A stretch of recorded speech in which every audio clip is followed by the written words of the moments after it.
Radio Évasion, mais qu'est-ce donc? Eh bien, c'est une radio associative de Bretagne. D'ailleurs, en Bretagne, on en compte plus de 30. Elle a débuté en 1994. Ensuite, la radio s'est installée à Rosnowen et en 2001, elle obtient la diffusion permanente. Jusque-là, la radio n'était dirigée que par des passionnés. Et en 2009, l'embauche de salariés débute. La radio se professionnalise. En 2011, grâce à l'émetteur de Pont-de-Buis, la radio étend sa zone de diffusion à une bonne partie du Finistère. Puis en 2013, la radio déménage pour aller s'installer au Fou. Radio Évasion, aujourd'hui, c'est 3 salariés, un coordinateur, un animateur d'atelier et une animatrice d'antenne, et 40 bénévoles qui aident au bricolage, au secrétariat, au ménage et plus. Tenez un exemple de bénévolat. Voici Patrick Carnielouti, un bénévole ancien infirmier et passionné de littérature policière.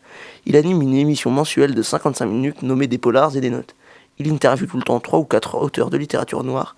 Il est aussi l'auteur d'un blog très suivi qui s'appelle 404. Son émission est diffusée sur d'autres radios associatives de Bretagne. Radio Évasion, c'est 25 émissions par semaine, dont 2 journalières, Sonar et Le Lemme. Le Lemme parle... Non, pas ça non plus. Ah, voilà. Le Lemme parle du Finistère, de sport, de société, d'art, d'histoire et bien d'autres sujets. Véritable star de la radio, c'est l'émission la plus importante. On y entend des associations, des entreprises et des structures sociales du Finistère. L'environnement, l'égalité, l'économie sociale et solidaire, ainsi que le développement durable sont vraiment des sujets qui portent la radio. Autre émission, c'est Sonar. Non, mais pas ça, oh. C'est l'émission musicale de la radio. Chaque semaine, on y découvre 5 nouveaux artistes.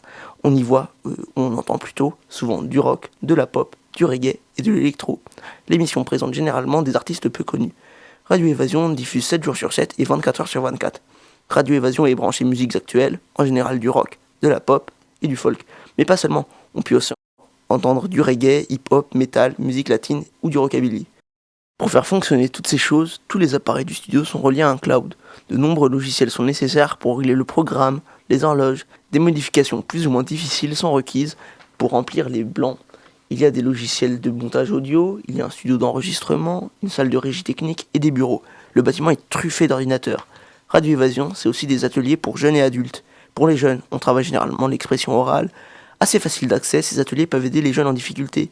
Et les ateliers présentent la création de fiction radio, de reportages ou émissions thématiques. Puis enfin, il y a les formations pour adultes. Les formations varient selon les besoins. Les adultes sont souvent entraînés à la création collective d'une émission complète. Voilà, mon petit tour à Radio Évasion touche à sa fin. Et comme on dit ici, à très bientôt pour de nouvelles émissions.